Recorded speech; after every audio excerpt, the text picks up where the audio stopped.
అలాగే Honda accent 2017 vehicle అయితే మన దగ్గరికి అయితే వచ్చిందని. దానికి ఏమైందంటే కంప్రెసర్ వీక్ అయిపోయి ఇంజిన్లో కంప్రెసర్ అనేది వీక్ అయింది. అంటే మనకి పిస్టన్లు అవన్నీ అయితే రింగులు అనేవి అరిగిపోయినాయి. కంప్రెసర్ అయితే వీక్ అయింది. దీనికి మనం ఏంటంటే ఫుల్ బోర్ అయితే చేస్తున్నాము.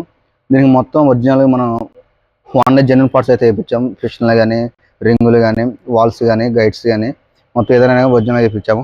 మిగతా మొత్తం మనం నీట్గా క్లీనింగ్ చేసి అనేది వేస్తున్నాము. టైమింగ్ చైన్ అయితే ఒరిజినల్ హోండా అయితే తెప్పించాము. ఎందుకంటే మనం చేసే ప్రతి పార్ట్ కంపెనీ అయితే ఇబ్బంది ఉండదు. ఎందుకంటే చైన్ వర్క్ అయితే కంపెనీ వేసుకుంటే బాగుంటుంది. ఎందుకంటే కొద్దిగా ప్రోడక్ట్ అనేది తేడా ఉంటుంది కంపెనీకి బయటికి. మళ్ళీ ఇంజిన్తో కాబట్టి మనం ఏదైనా సరే ప్రోడక్ట్ అనేది ఒరిజినల్ అయితే వేసుకోవాలి.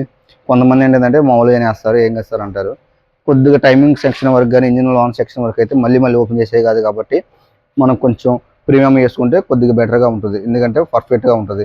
మామూలుగా వేసామంటే మళ్ళీ 1-2 సార్లు ఓపెన్ చేసుకోవాల్సి వస్తుంది. కాబట్టి ఏదైనా సరే కంపెనీ వేసుకుంటే ఒరిజినల్ టైమింగ్ లోపల కానీ, ఇంజిన్ లోపల ఏ సరే ఒరిజినల్ వేసుకునే కనుక మనకు చాలా మంచిది. నెక్స్ట్ వెహికల్ దగ్గరికి వెళ్దాం.